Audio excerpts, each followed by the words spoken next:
এইটুক বলাই যায়। হাঙ্গা কথাটা কি খারাপ? গ্রামের ভাষায় বলে। আপু একটু বলবেন, কিছুদিন আগে এই রিয়ামণিকে আপনি বোন পরিচয় দিয়েছিলেন। বোকা, ওই যে একটু ভালোবাসলে মিথিলা একেবারে প্রাণ খুলে দেয়, এটা সবাই জানে।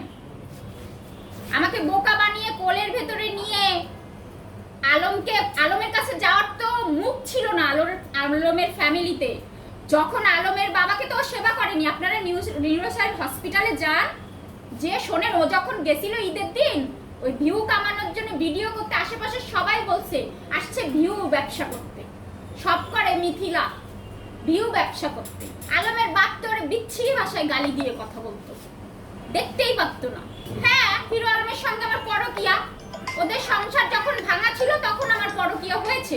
তারপরে ও পরকিয়া ধরার পরে আবার ওরা হাঙ্গা করেছে। বললাম না তোমাদেরকে, তোমাদের কাছে পেপারস দিয়েছি তো আমি।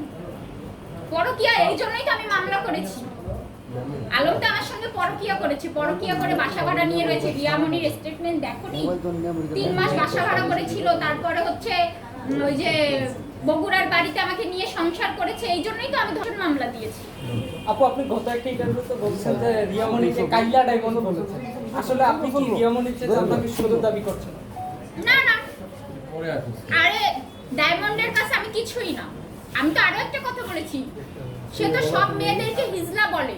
সে বাংলাদেশের টপ ওয়ান দা মেয়ে, সে হচ্ছে ঐশ্বরিয়া রায়, আখ্যা দিয়েছি তো আমি। আচ্ছা আপু একটু জানতে চাই, রিয়ামণি এবং ম্যাক্স অফিস সম্পর্কে আপনি কতটুকু জানেন, যেহেতু আপনি রিয়ামণির বাসার কতভাবে ম্যাক্স অফিসের সাথে রিয়ামণির সাথে পুরো অবৈধ সম্পর্ক। এবং একটু জানতে চাই যে একটু খোলামেলা যদি একটু বলি, আপনি আপনাদের এই বিষয় বলবো কেন? এটা তো আপনারা নিজের চোখে দেখেছেন। হ্যাঁ একটু জানতে চাই, এমনকি এসেছে যে হিরো আলমের সাথে থাকার পর আবার ম্যাক্স অফিসের সাথে গিয়ে থাকছে, এই বিষয়টা নিয়ে আপনি কতটুকু জানেন একটু জানতে চাই। আমি যতটুকু জানি আগের ইন্টারভিউতে বলেছি, পচা কথা আর বলতে চাচ্ছি একটু না। জানতে চাই আপু, অনেকেই পায়নি, একটু বলেন। হ্যাঁ, ও হচ্ছে আপনার ম্যাক্স অফিসের সাথে